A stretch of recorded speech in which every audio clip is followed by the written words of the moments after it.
Անձնության թևերի, քայլերի եւ անելիքների մասին ձեր պատկերացում եւ տեսլականը որն է։ Մենք արդեն հետընտրական շրջանում ենք։ Մեր տեսլականի շրջանակներում արդեն իսկ իրականացնում ենք գործողություններ։ Օրենքով նախատեսված բոլոր միջոցներին դիմում ենք եւ այդ բոլոր միջոցները օգտագործելու ենք։ Բոլոր հնարավորությունները օգտագործելու ենք, իսկ հետագա քայլերը արդեն քննարկենք դրանց արդյունքների հիման վրա։ Դա է մեր պատկերացումը, սա է մեր մոտեցումը։ Հաճախ նշում են, որ մի քանի սցենարների հնարավորություն, ըստ անհրաժեշտության նաև փողոցի գեներացիա, հանրային ուժերի գեներացիա փողոցում։ Դուք տեսնում եք դրա հնարավորությունը, այդ ռեսուրսը կա այսօր։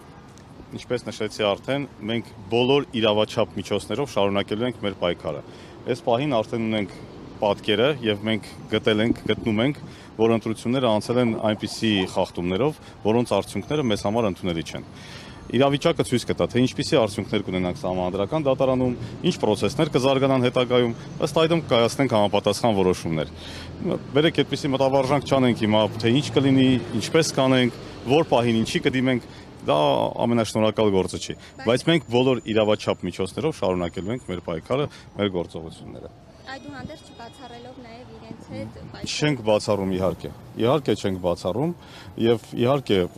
շատ ողջունելի է, որ տեղի են ունենում պրոցեսներ, համախմբման պրոցեսներ, դրանք ողջունելի են, շատ կառուցողական երևույթներ կարող են առաջիկայում տեղի ունենալ եւ մենք իրականում հետեւում ենք ընթացքին, մեր գործողություններն ենք իրականացնում, դուք տեսնում եք մեր գործողությունները թափանցիկ են,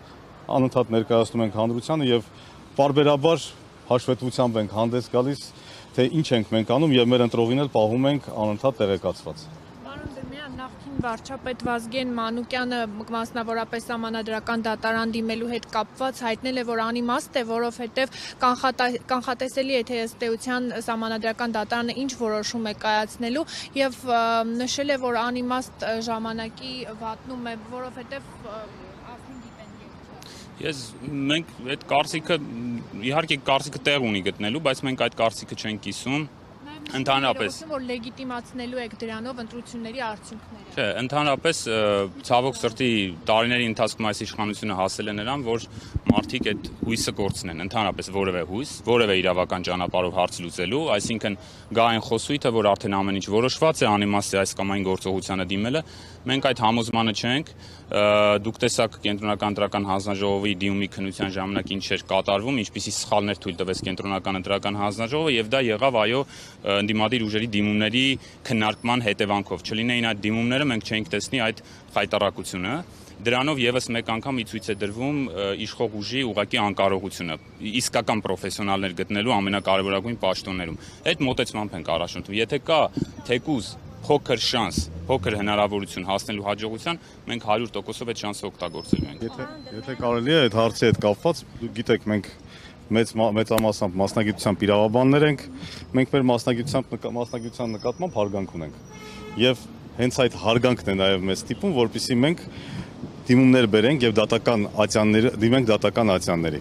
Սա կարևոր հանգամանք է։ Եթե մենք դատական ատյանները անտեսում ենք այսօրվանից իսկ եւ հայտարարություններ անում, որ գիտեք ինչ, արդյունքները պետք է լինեն այսպեսին կամ այնպեսին, ի սկզբանե մենք դրանով նաև թիրախավորում ենք դատարաններին։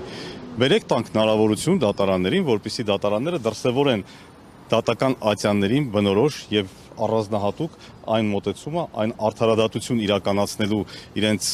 հնարավորությունը, հետո եզրակացություններ անենք։ Եթե չանենք այս գործողությունը, բացառված չի, որ վաղը հենց մեզ ասեն, գիտեք ինչ, դուք այս հնարավորությունը ունեիք եւ այդ հնարավորությունից չօգտվեցիք։ Հիմա որտեղ է ճշմարտությունը։ Օգտվել հնարավորությունից, թե բաց թողնել օրենքով ընձեռված հնարավորությունը եւ ինչ որ քաղաքական հղումներ անել։